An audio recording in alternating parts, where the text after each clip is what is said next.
കറിവേപ്പില പച്ചമുളക് ഇഞ്ചി ഇങ്ങനെയൊന്നും ഉണ്ടായിട്ടില്ല. ജസ്റ്റ് ഒന്നൊരു കറി ഇല്ലാത്തതിന് ഒരു കറിയായിട്ട് ഉണ്ടാക്കിയതാണ് മുട്ടക്കറി വെക്കും പോലെ ഒന്നും ആയിട്ടില്ല. പച്ചമുളക് ഇഞ്ചി പിന്നെ കറിവേപ്പില അങ്ങനെ ഒന്നും ഉണ്ടായിട്ടില്ല.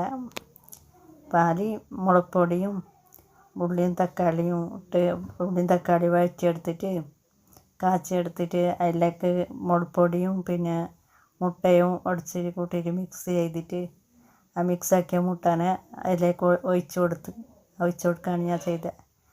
ഒഴിച്ച് കൊടുത്തിട്ട് പിന്നെ അത് ചിള്ളി ഇട്ടിട്ട് പിന്നെ വെന്ത് വരുമ്പോഴത്തേക്ക് ഒരു തേങ്ങ ചിരകിയിട്ട ഒരു ഫലം വരുന്നല്ലോ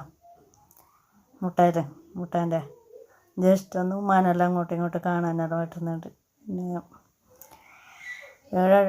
ലൈറ്റ് ഉണ്ടെങ്കിലും അത്ര വലിയ ഇതായിട്ട് കാണുന്നില്ല. പിന്നെ എൻ്റെ ചാനൽ കാണുന്നവർക്കറിയും.